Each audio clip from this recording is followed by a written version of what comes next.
At 0419 a.m., inside a hardened command center 80 meters beneath the Alborz Mountains, something impossible happened.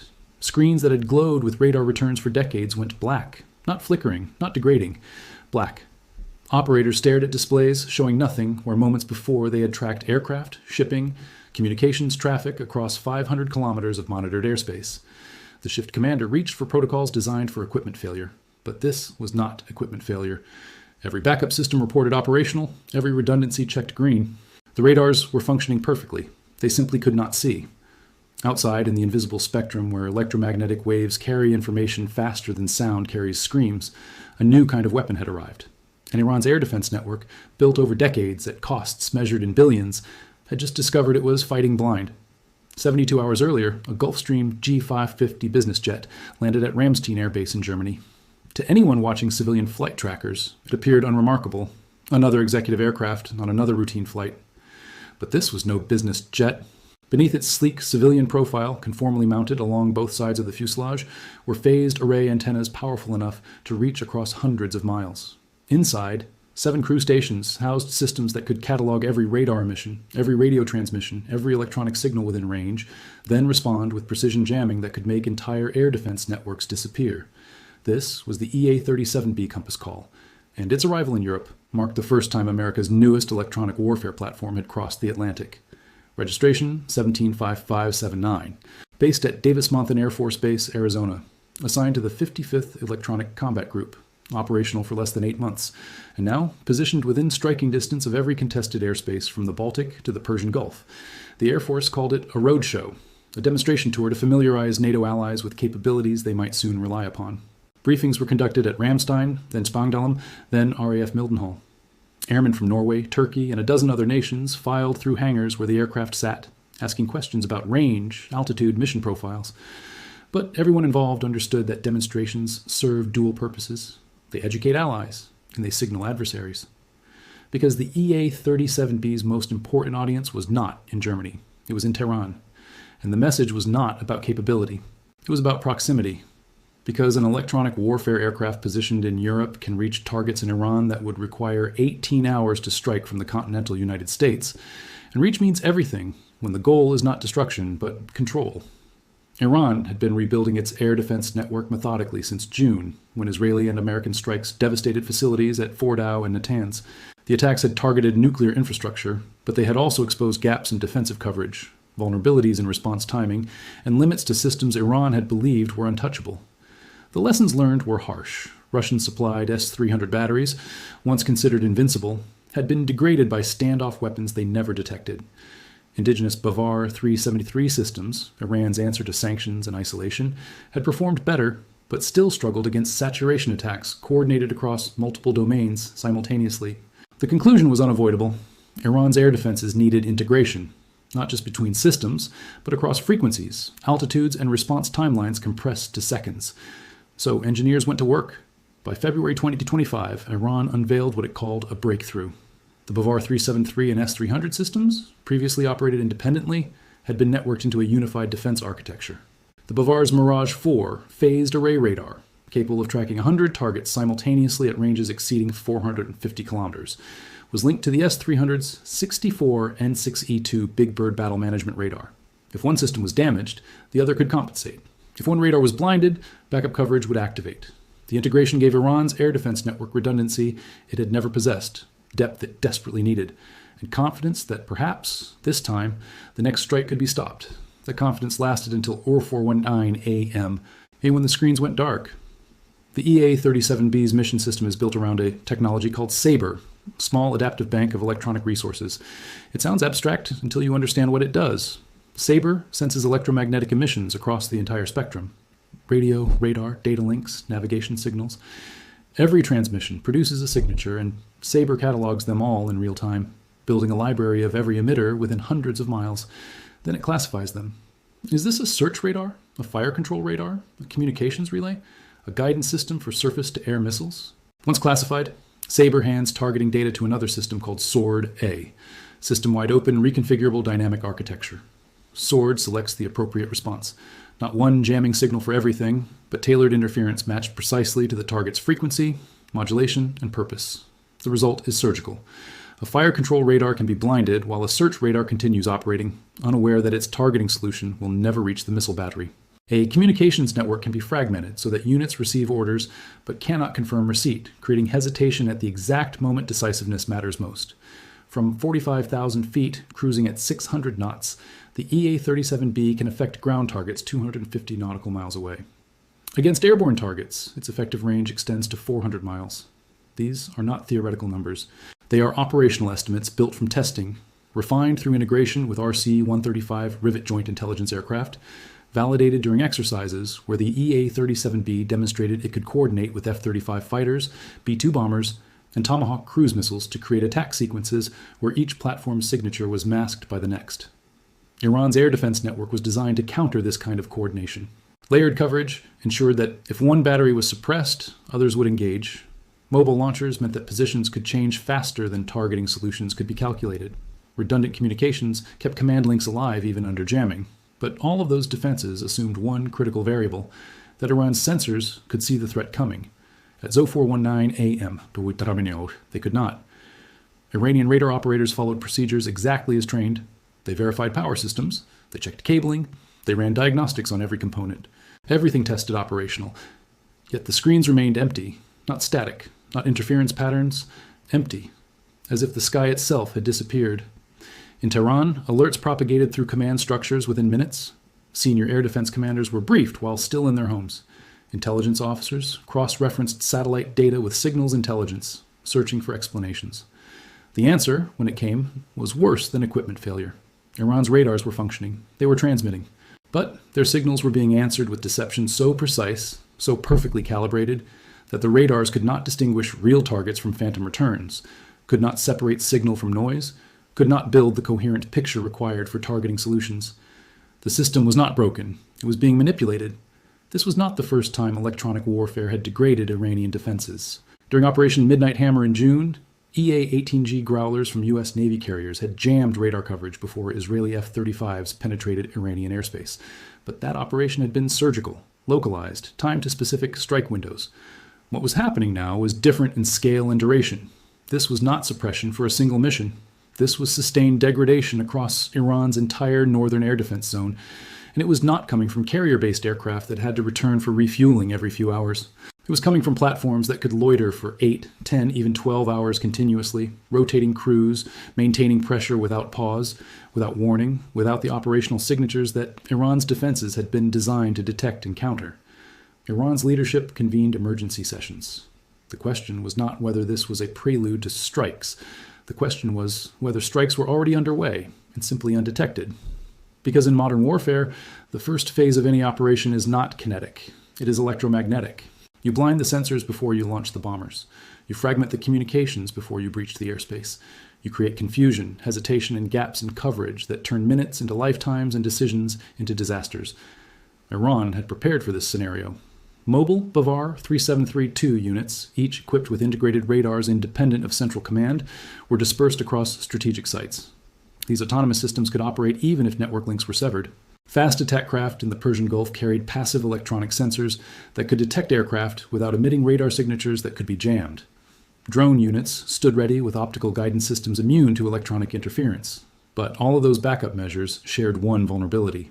They required time to activate, coordinate, and integrate. And time was exactly what electronic warfare denies.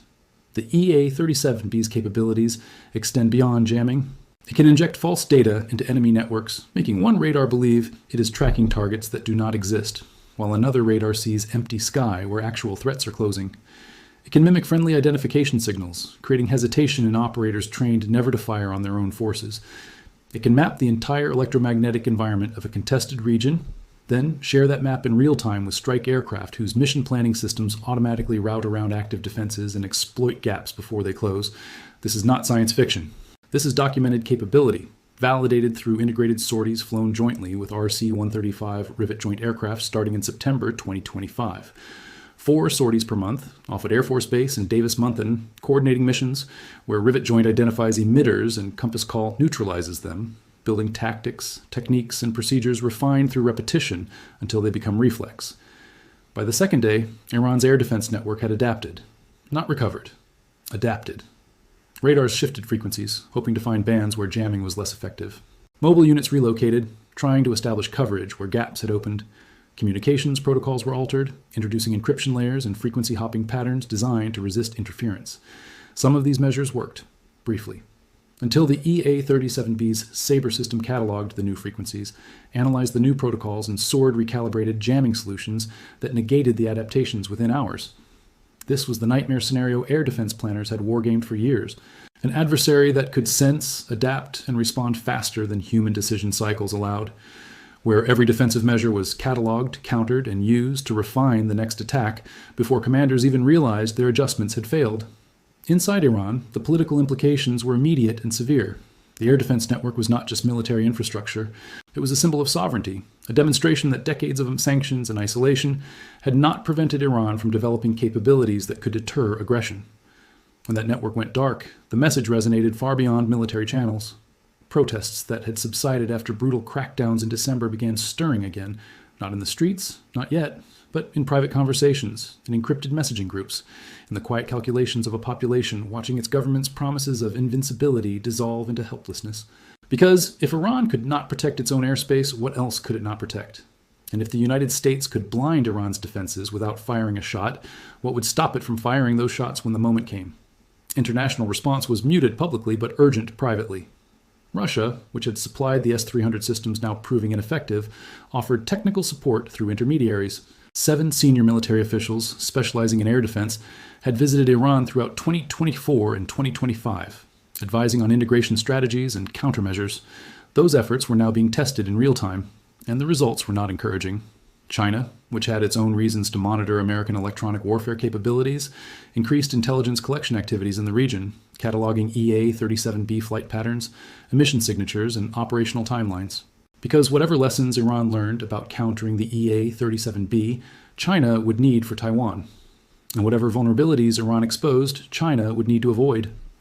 By the third day, a pattern emerged. The EA-37B was not jamming continuously. It was pulsing, degrading coverage for hours, then withdrawing, allowing Iranian systems to reestablish baselines before degrading them again. This was not operational necessity. It was psychological warfare, because continuous jamming would allow defenders to adapt, to find workarounds, to normalize the degradation. But intermittent jamming creates uncertainty. Is the radar working now? Will it work when it matters? Can I trust this return? Is that target real or deception? The questions accumulate, eroding confidence, slowing decisions, introducing hesitation at every level where hesitation is fatal. Iran's military leadership understood exactly what was happening. This was not an attack. It was a demonstration. A message delivered in electromagnetic pulses rather than words. The United States was showing Iran that it could remove defensive coverage at will, that no amount of investment in indigenous systems could overcome technological superiority, refined through decades of development and billions in resources Iran could never match. The demonstration was also a warning, because if the EA-37B could blind Iran's air defenses for hours without consequence, it could do so again when B-2 bombers needed dark skies to reach their targets, when F-35s required gaps in coverage to penetrate restricted airspace, when Tomahawk missiles needed confusion and hesitation to overwhelm response systems designed to intercept them. But demonstrations cut both ways. Iran's adaptation efforts, though incomplete, revealed capabilities American planners had underestimated.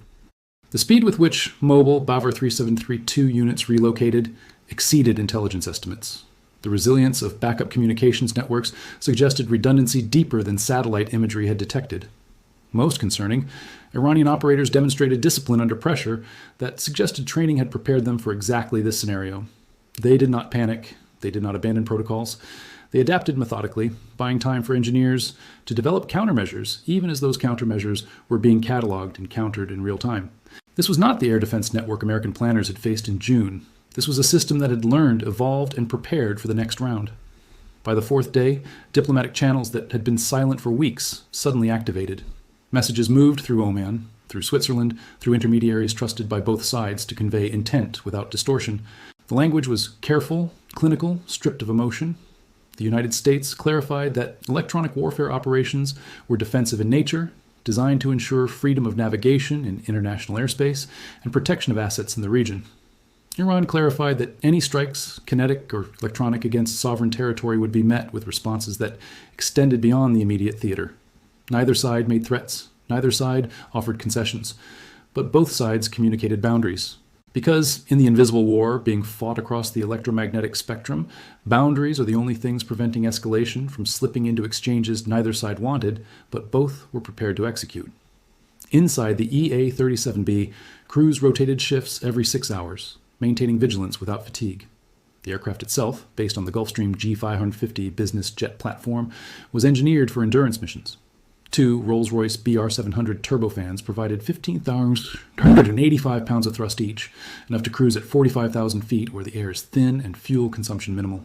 A maximum range of 8,167 kilometers meant the aircraft could orbit for hours before requiring aerial refueling from KC-135 Stratotankers that had deployed to Europe in numbers that suggested long-term operations, not temporary demonstrations. Mission commanders aboard the EA-37B coordinated with RC-135 rivet joint aircraft flying parallel tracks, sharing data in real time via secure links encrypted to levels where even interception provided no useful intelligence.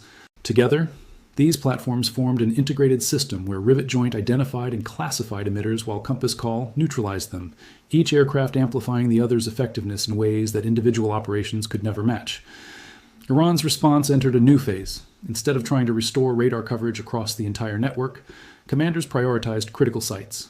Nuclear facilities that had survived June's strikes received concentrated defensive assets. Military installations housing ballistic missile arsenals were shielded by overlapping coverage from multiple systems operating on different frequencies simultaneously. Coastal defenses guarding the Strait of Hormuz, through which 20% of the world's oil supply flows, received autonomous Bavar 3732 units that could engage targets without external coordination. This was triage. Accepting that total coverage was impossible under sustained electronic attack, Iran chose to defend what mattered most and accept gaps elsewhere. It was pragmatic, it was necessary, and it revealed priorities. American intelligence analysts cataloged with interest that would inform targeting decisions if pragmatism ever failed and conflict became inevitable. The longer the situation persisted, the more it resembled a new normal. Iran's air defense network operated in a state of sustained compromise, not destroyed, not defeated, but degraded to levels where effectiveness was uncertain and reliability was no longer assumed.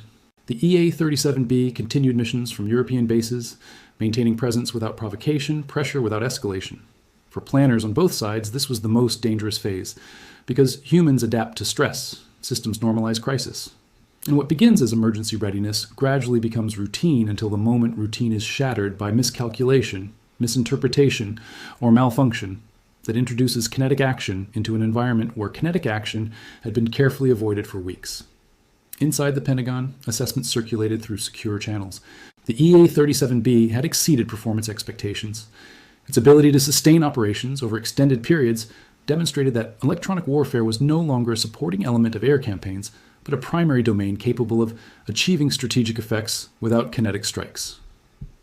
Iran's air defense networks, though resilient, had been degraded enough that follow-on operations would face reduced risk, compressed timelines, and increased probability of success. But those assessments also noted something else. Iran had not collapsed. It had adapted. And adaptation meant learning. Learning meant Iran's next air defense network would be harder to blind, faster to respond, and more dangerous to underestimate. In Tehran, parallel assessments reached parallel conclusions. The EA-37B represented a capability Iran could not match symmetrically. No amount of investment in indigenous radar technology would overcome decades of American lead in electronic warfare. But asymmetric responses remained available. Iran could proliferate low-cost systems faster than the United States could deploy high-value aircraft. It could accept losses and reconstitute defenses in ways that expensive platforms like the EA-37B could not sustain. It could threaten American assets across multiple domains simultaneously, forcing electronic warfare aircraft to operate in support of defensive missions rather than offensive strikes. These were not solutions. They were survival strategies, and survival for now was the only metric that mattered. By the end of the second week, something shifted. Not dramatically, not publicly, but measurably. The EA-37B's flight patterns altered. Missions shortened. Intervals lengthened. The pressure remained, but its intensity modulated. This was not withdrawal. It was recalibration. Because sustained maximum intensity operations erode not just the adversary, but the platforms conducting them. Crews fatigue, systems overheat, maintenance requirements accumulate. The EA-37B fleet consisted of only 5 operational aircraft. Each one represented irreplaceable capability. Losing even one to mechanical failure during extended operations would degrade America's electronic warfare capacity more than any enemy action could achieve. So operations scaled to sustainable levels.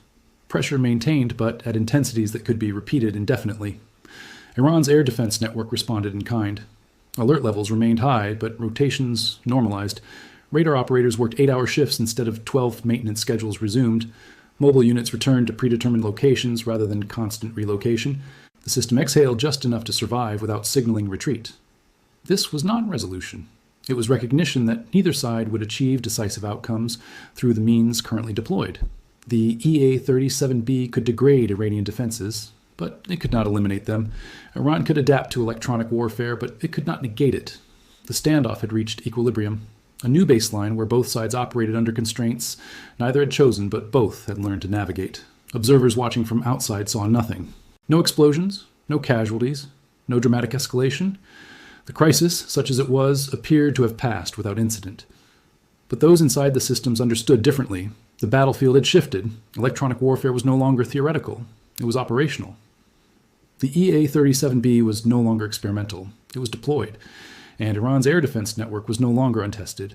It had been tested, adapted, and was now operating under conditions where failure was not catastrophic destruction, but slow erosion of confidence that systems would function when needed most. The phrase that would echo in classified after-action reports was not about technology or tactics. It was about time. Because in modern conflict, time is the resource no amount of preparation can stockpile. The EA-37B's deployment compressed Iran's decision timelines from hours to minutes. Iran's adaptation efforts consumed time that could have been used for offensive preparation. Both sides spent time maintaining readiness at levels that exhausted personnel, strained logistics, and eroded the margin between control and chaos. And time once spent cannot be recovered. It can only be replaced with more time, more resources, more risk that eventually accumulates into consequences no briefing can anticipate and no doctrine can prevent.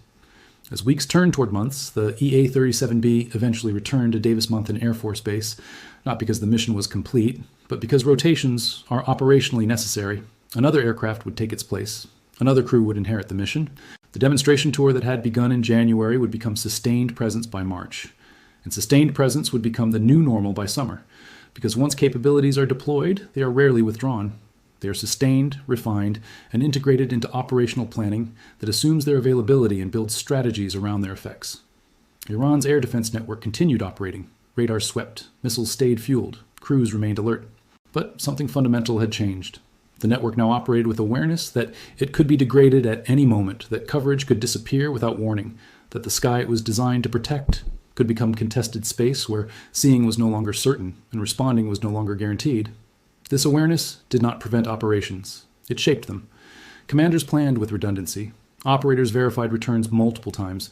Decision timelines compressed because time to confirm was time adversaries could exploit. The lesson absorbed by both sides was uncomfortable. Modern conflict does not begin with declarations or ultimatums. It begins with positioning. The EA-37B's arrival in Europe was not an attack. It was positioning. Iran's adaptation was not victory. It was positioning for the next round. And positioning, once established, becomes the starting point for escalation that neither side wanted but both prepared for, because preparation itself drives the need for more preparation in cycles that compress margins until margins disappear entirely. For civilians, the confrontation remained invisible. Markets stabilized, shipping routes normalized, energy prices settled. The world moved on, but beneath normality lay infrastructure changes that would not reverse. The EA-37B would not leave Europe. Iran's air defense network would not relax. And the next time tensions rose, the baseline would be higher, the thresholds narrower, and the margin between demonstration and disaster thinner than either side would acknowledge publicly, but both understood privately. This was the hidden cost of electronic warfare. Not destruction, but uncertainty. Not casualties, but erosion of confidence in systems that modern militaries depend upon absolutely. When radar screens go dark, the darkness does not end when the screens light up again. It lingers in the questions operators cannot stop asking. Is this real? Can I trust it? Will it work when I need it most? Those questions accumulate over weeks into doubts that persist for years, shaping decisions in ways no treaty can address and no diplomacy can resolve. The EA-37B proved something American planners had theorized but never tested at scale. Electronic warfare can achieve strategic effects without kinetic action. It can shape behavior, alter calculations, and change operational environments in ways that missiles and bombs cannot match. But it also proved something Iran had long understood. Asymmetric powers cannot win through matching capabilities. They win by surviving long enough to adapt, learning fast enough to evolve, and maintaining will long enough to outlast adversaries whose technological advantages come with resource requirements that cannot be sustained indefinitely. In the end, neither side won. Neither side lost. But both sides learned. The EA-37B learned that degrading an air defense network is easier than eliminating it, that adaptation happens faster than doctrine assumes, and that psychological effects require sustained pressure that strains resources as much as combat does. Iran learned that indigenous systems, no matter how sophisticated, face limits when confronted by adversaries who invest decades and billions in technological leads, that redundancy helps but cannot eliminate vulnerability, and that sovereignty in the electromagnetic spectrum is contested in ways physical borders cannot protect against. The phrase that would be whispered in classified briefings for years afterward was simple. The screens went dark. 3 words that captured what happened when the EA-37B arrived, and Iran's air defense network discovered that seeing was no longer certain, that coverage was no longer reliable, and that the sky itself had become a battlefield where victories were measured not in destruction but in doubt. And doubt, once planted, is harder to remove than debris from bombed facilities. Because debris can be cleared, doubt remains. The region would never return to its previous baseline. The EA-37B's deployment established new facts. Electronic warfare was no longer theoretical or occasional. It was operational and persistent. Iran's air defenses were no longer untested or theoretical. They were degraded and learning. And the gap between peace and conflict had narrowed to distances measured in electromagnetic pulses traveling at the speed of light, requiring responses faster than humans could provide, creating conditions where control was not guaranteed and catastrophe was always one misread signal, one malfunctioning system, one fatigued operator away from becoming irreversible reality. This was modern warfare. Not explosions broadcast on news channels, not casualties counted in press conferences, but invisible battles fought across spectrums civilians cannot see, with consequences they cannot measure, producing outcomes that shape decisions for years without ever being announced, explained, or acknowledged. The EA-37B went to Europe. Iran's radars went dark, and the world went on, unaware that the battlefield had just expanded into domains where seeing was no longer believing, and believing was no longer enough to ensure survival.